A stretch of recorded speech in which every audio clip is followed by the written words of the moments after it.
Hello students, कैसे हैं आप सब लोग। आई होप आप लोग अच्छे होंगे, अच्छी से पढ़ाई कर रहे होंगे और बहुत कम टाइम बचा है। और देखा जाए तो यार 15-20 दिन आपको बस जल्दी जल्दी पढ़ाई करना है, फिर रिवीजन भी करना है। तो पहले मैंने ये सोचा यार कि आप सबको मैंने ये तो बता दिया कि ये करना है, ये चीजें फॉलो करना है, लेकिन अब जो टाइम बचा है बहुत कम टाइम है, तो ये भी तो पता होना चाहिए कि क्या नहीं करना है। क्योंकि अगर आप उस तरीके से चलोगे जो आप नॉर्मल तरीके से चल रहे हो, और अगर आपने 30 दिन बहुत सही से काम नहीं किया, तब तक आपके फिर पेपर आ जाएंगे। आपको पता है आज हमारी डेट काफी मतलब अब एंड होने को है, 15 तारीख निकल चुकी है जनवरी की। तो हम एंड की तरफ भाग रहे हैं और फरवरी में आपके पेपर हैं। तो अब आपको एक सही प्लानिंग की बिल्कुल जरूरत है। तो मैंने सोचा आपको पहले बता दिया जाए कि क्या हमें नहीं करना। सबसे पहले बात वही है कि हमारे माइंड में ये आता है कि यार हम देखो, हम लोग नॉर्मली क्या होते हैं, बहुत सारी रेफरेंस बुक से पढ़ रहे होते हैं, क्वेश्चन बैंक से पढ़ रहे होते हैं, ठीक है, एनसीईआरटी एग्जाम्पलर लगाते रहते हैं, एनसीईआरटी सॉल्व करते रहते हैं। लेकिन अब जो करना था आपने आई होप कर लिया होगा, जितना करना था बुक से। अब आपको ये नहीं करना है, मतलब आपको एग्जाम्पलर की अगर मैं बात करूं, ठीक है, तो अब ये गलती किसी को नहीं करनी है। और एक बात और, कई बार क्या होता है ना, हम लोग सोचते हैं मेरा फ्रेंड तो एनसीईआरटी एग्जाम्पलर लगा रहा है, वो तो मेरा वो वाली क्वेश्चन बैंक लगा रहा है, वो तो ये कर रहा है। इन सब चक्कर में मत पड़ो। मतलब अब आप एग्जाम्पलर ना लगाएं। अगर आपने एनसीईआरटी एक बार सॉल्व कर लिए तो इसको भी दोबारा सॉल्व करने की जरूरत नहीं पड़ेगी। लेकिन कब, वो मैं आगे बताता हूं, ठीक है। ऐसा नहीं है, एनसीईआरटी तो देखो मस्ट है। और जिनका बेसिक वाले स्टूडेंट है, जो भी बेसिक वाले बच्चे हैं, उनको तो एनसीईआरटी करनी है। लेकिन अगर किसी बच्चे ने एक बार अच्छे से कर रखा है, प्री बोर्ड भी दे दिया और रिवाइज भी कर रखा है एक बार, तो वो नहीं भी करेगा, लेकिन वो साथ के साथ क्या करेगा वो मैं बताऊंगा। तो एक तो आपको यार बुक से जो लगाव होता है उसको थोड़ा छोड़ना पड़ेगा। जो भी बुक्स आप पढ़ रहे थे, अब जो बुक से आप पढ़ रहे थे उसको छोड़ दो थोड़ी देर के लिए, ठीक है। समझ रहे हो। अब बात देखो, इसमें भी 2-3 टाइप की कैटेगरी होगी। एक तो जिन्होंने बुक टच ही नहीं की होगी, तो आपको पकड़ने की कोई जरूरत ही नहीं है, ठीक है। ये मजाक की बात हो गई फिलहाल इसमें, ठीक है। और उनको तो पकड़ना ही नहीं है गलती से भी। जिन्होंने रेफरेंस बुक अभी तक नहीं छुई है, अब तो हाथ भी मत लगा देना, ठीक है। हाँ, जिन्होंने बहुत अच्छी से तैयारी कर रखी थी पहले से, बहुत सिस्टमेटिक वे में सारी चीज फॉलो कर रहे थे, ठीक है, वो अपने अकॉर्डिंग रिवीजन डिसाइड कर लें। लेकिन जो एवरेज मोड में थे, जिन्होंने थोड़ा कभी उठा ली कभी नहीं उठाई, तो अब नहीं उठाओ तो बेटर रहेगा आपके लिए, ठीक है। तो ये सारी चीजें, तो ये बुक्स आप अभी यूज ना करें, तो फिर नेक्स्ट क्वेश्चन आपके माइंड में आएगा तो करें क्या। तो भाई करना क्या है, तो करना बहुत सिंपल इस टाइम, बहुत सिंपल। इस टाइम आपको बहुत एक्सपेक्टेड वाले क्वेश्चंस करने होते हैं, ठीक है। और एक्सपेक्टेड कुछ नहीं, प्रीवियस क्वेश्चंस ही होते हैं। क्योंकि आपको प्रीवियस क्वेश्चन से एक आइडिया ये भी लगता है कि कौन से क्वेश्चंस ऐसे हैं जो पेपर में रिपीट हो सकते हैं, ठीक है। वो आपको करने जरूरी है और पेपर में आते भी हैं प्रीवियस क्वेश्चन से।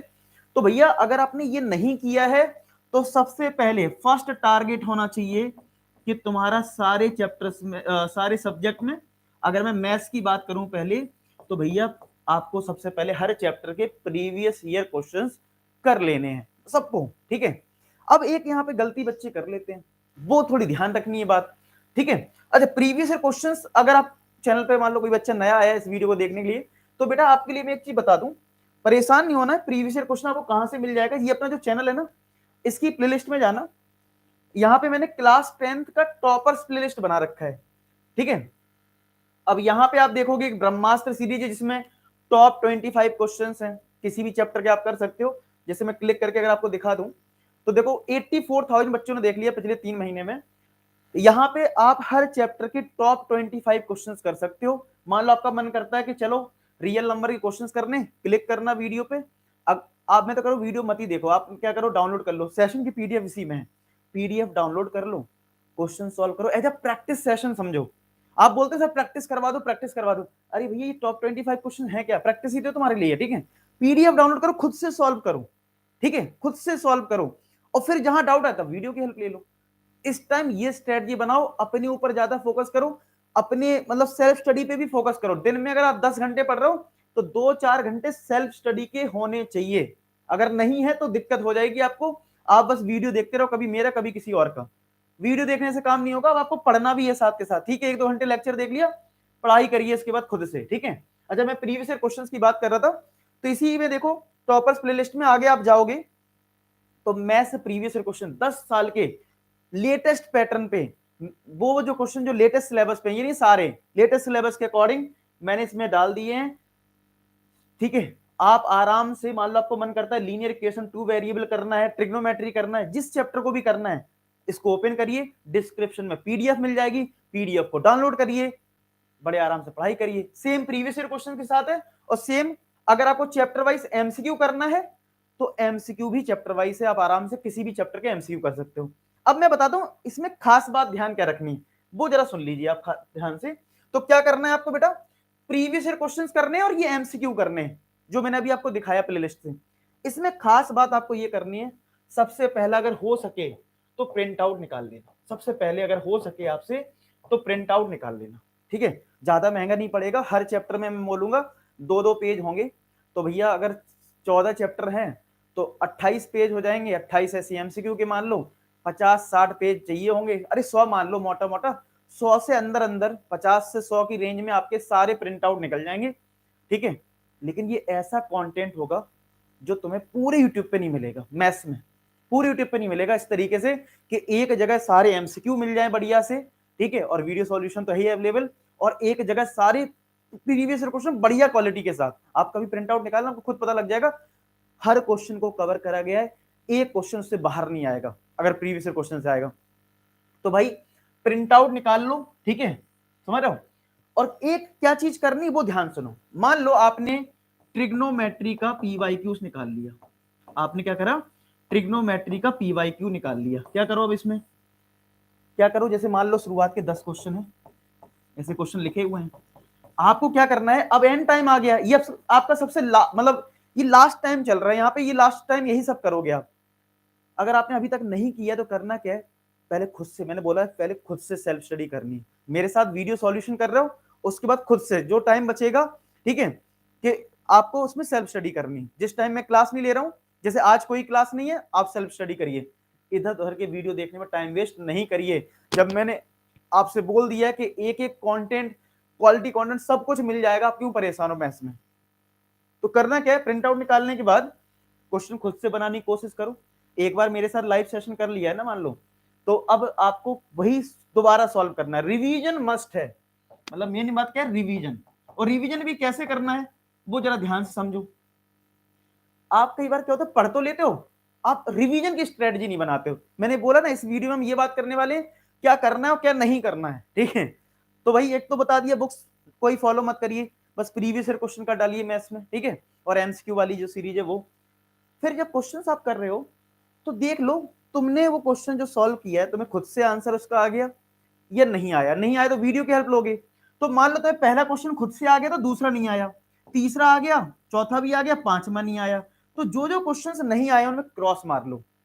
क्योंकि मान लो आपने 10 फरवरी तक या 15 फरवरी तक सिलेबस कर लिया, फॉर एग्जांपल सारे पीवाईक्यूज निपटा लिए एक बार, तो लास्ट के जो 10-5 दिन बचेंगे, 7 दिन, देखो इंग्लिश का पेपर 27 को है, मुझे पता है बच्चे 2 दिन पढ़ेंगे। हाँ, ऐसा तो है नहीं इंग्लिश 10-10 15-15 घंटे पढ़ोगे, आपको क्या करना, बैलेंस करना होगा लास्ट में। चलो वो बाद में स्ट्रेटजी बता दूंगा उस चीज की कि गैप में कैसे पढ़ाई करनी है। लेकिन आप ये समझो कि आपको रिवीजन आसान हो। मतलब अब सोचो मान लो ट्रिग्नोमेट्री में 50 क्वेश्चन है, अब 50 क्वेश्चन दोबारा रिवाइज करोगे क्या, नहीं ना, जल्दी से लास्ट मोमेंट पे बस क्रॉस क्रॉस वाले क्वेश्चन करने हैं।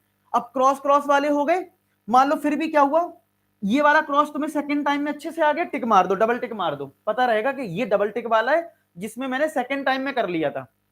थर्ड टाइम में भी ये नहीं हुआ तो क्रॉस मार लो, ठीक है, सेकंड टाइम में ये वाला क्वेश्चन अभी भी नहीं हुआ, जिससे कि जब थर्ड टाइम बोर्ड टाइम में जब तुम रिवाइज करोगे ना, तो एक तो क्रॉस वाला करना और ये बिल्कुल क्रॉस जो लगा रखा है इसको रिवाइज करना है। बाकी क्वेश्चन अगर रिवाइज नहीं भी होंगे तो कोई दिक्कत नहीं, वो कॉन्सेप्ट तुम्हारे माइंड में है, इसका मतलब जो तुमने खुद से कर लिए हैं उनमें टाइम वेस्ट ना हो, आपका बहुत जल्दी रिवीजन हो जाएगा। तो एक चीज तो आपको हर असाइनमेंट में करना है, एमसीक्यू के प्रिंट आउट निकाल लो, प्रीवियस क्वेश्चन के प्रिंट आउट निकाल लो, और भैया इसी तरीके से करो, डेफिनेटली तुम बहुत बढ़िया कर जाओगे। क्योंकि लेटेस्ट सिलेबस के अकॉर्डिंग तुम्हारे पेज ज्यादा खर्च होंगे नहीं, आराम से प्रिंट आउट निकाल सकते हो। और भैया जो बच्चे 50-60 रुपए भी अफोर्ड ना कर पाए तो पीडीएफ एक ऑप्शन है आपके लिए, क्योंकि प्रिंट आउट निकालोगे बहुत अच्छी फीलिंग आएगी। जैसे मैं एज ए स्टूडेंट देखता हूँ तो अच्छा लगता है कि यार टिक कर लिया, पता रहेगा, कोई फॉर्मूला बीच में आ गया तो कहीं लिख लिया उसी में पीछे, ठीक है, तो वो चीज और याद रहेगा। क्योंकि आपके पास 2 पेज हैं, उन 2 पेज में कोशिश करो सब चीज लिख लो। मान लो फॉर्मूला कोई नहीं आता है या कोई नई चीज यूज हुई है, उसका आप यूज कर सकते हो वहां पे, तो वो सारा चीज उसी में लिख लो। क्योंकि इतना टाइम नहीं होगा उस टाइम आपको पूरी थ्योरी उठाओगे नहीं, उसी से प्रैक्टिस के थ्रू ही थ्योरी कवर करनी है, इस तरीके से आपको काम करना होगा, ठीक है। तो ये सारी चीजें फॉलो करेंगे, ठीक है। तो डेफिनेटली आपको ये जो इंपॉर्टेंट बात है मैं इसी की बात कर रहा हूं कि आपको ये चीज फॉलो करनी होगी, टिक क्रॉस वाली, ठीक है। तो अगर आप इसको अच्छे से फॉलो कर पाए तो नो डाउट कि आपकी एक रिवीजन भी हो जाएगी और आपकी प्रॉपर प्लानिंग भी हो जाएगी कि आप इन 30 दिन में करने के वाले हैं। तो मोटा मोटा ये है 30 दिन में आपको क्या करना है, कोई रेफरेंस बुक फॉलो नहीं करनी इस टाइम, ठीक है। प्रीवियस ईयर क्वेश्चंस के प्रिंट आउट निकालो, टिक क्रॉस का मेथड जो बताया उसको यूज करो, रिवीजन, क्योंकि बहुत टाइम नहीं, मैं फिर से बोल रहा हूं, ठीक है। अब मैं एक इंपॉर्टेंट बात एक और बताता हूं। कुछ बच्चे बोल रहे सर वो जो आपने रामबाण सीरीज है उसमें 5 चैप्टर करवाए, बाकी चैप्टर्स कब आएंगे? देखो बेटा, पहले तो मैं जो प्रीवियस ईयर क्वेश्चन कंप्लीट करवाने दो, ये जल्दी से जल्दी कंप्लीट हो जाए, ठीक है। और एमसीक्यू ये जब कंप्लीट हो जाएगा, 10 फरवरी तक का टारगेट लेते हैं, उधर तक हो जाएगा, तो बाकी के जो 10 दिन बचेंगे वहां पे क्या होगा, वो हम उस कोई क्वेश्चंस कंप्लीट करवा देंगे। उस टाइम आप भी सीरियस होगे और चीजें आराम से हो पाएंगी। अब रही बात सर सॉरी, कि सर प्रीवियस ईयर क्वेश्चंस भी कर लिया, एमसीक्यू भी कर लिया, अब क्या करें? तो एक्स्ट्रा क्वेश्चन जितने भी होंगे ना, मान लो प्रीवियस ईयर क्वेश्चन के अलावा, मुझ पे छोड़ दो, मैं देख लूंगा कि कौन से क्वेश्चन जो है वो अभी मैंने नहीं करवाए और जरूरी हैं, उसका एक सेपरेट वीडियो आ जाएगा 10 फरवरी से 20 फरवरी के बीच में। एक बड़ी क्लास ले लूंगा 2-3 घंटे की, उस टाइम आप भी उनको पढ़ाई के मूड में होगे, एक साथ करवा दूंगा, आपको परेशान बिल्कुल नहीं होना है। इस तरीके से सारे क्वेश्चंस भी कवर हो जाएंगे, आपको 1% टेंशन नहीं। 2-3 सेशन जितने लगेंगे मैं एक्स्ट्रा क्वेश्चन का एक अलग से ले लूंगा, इसी को तूफानी सीरीज में डाल देंगे। जो तूफानी सीरीज आपको वेट भी कर रहे हैं ना, उस टाइम इसी में तूफानी सीरीज में हम ये सारी चीजें कर लेंगे, एक्स्ट्रा क्वेश्चन इसी सीरीज में कर लेंगे। तो यानी एक तरफ क्या हो गया, सारे एमसीक्यू हो गए, सारे प्रीवियस ईयर क्वेश्चन हो गए, फिर जो बचा एक्स्ट्रा क्वेश्चन वो कर लिए। अब कुछ नहीं बचा ना तुम्हारे पास, समझ में आया? बाकी चीजें एक्स्ट्रा क्वेश्चन के लिए सैंपल पेपर करेंगे, गैस पेपर जो मैंने बताया वो करेंगे, तो वो सारी चीजें आप करते जाओगे तो डेफिनेटली आपका सब कुछ कवर हो जाएगा। और कितना करोगे, समझ रहे हो? और बाकी पेपर में जो गैप होगा उसमें 12-12, 13-13 घंटे पढ़ाई करेंगे, हो जाएगा रिवीजन, मुझ पर छोड़ दो ना। तो आप इस बात को ध्यान रखो कि अभी आपको प्रीवियस ईयर क्वेश्चन एमसीक्यू अच्छे से फॉलो करना है, बाकी एक्स्ट्रा क्वेश्चन की जिम्मेदारी मेरी है, मैं आपको करवा दूंगा, और रिवीजन की जिम्मेदारी भी मेरी है। टेंशन आपको बिल्कुल नहीं लेनी है, बढ़िया से पढ़ाई करनी है। अब आती एक लास्ट काम की बात, कल हम चैप्टर ट्राइंगल के बहुत से बच्चों को ट्राइंगल में बड़ा डाउट है, आई होप आपको भी होगा ट्राइंगल में डाउट। तो कल सबसे पहले हम इसके एमसीक्यू करने वाले हैं और परसों इसका पीवाईक्यू ठीक है, ये दोनों हो जाएंगे, उसके बाद हम आगे के चैप्टर्स करने वाले, ठीक है। तो आई होप आपको समझ में आ गया हो। बाकी मिलते हैं नेक्स्ट वीडियो, तब तक अपना ख्याल रखें। लास्ट में एक ही बात बोलूंगा कि आप सभी सफल हो। धन्यवाद।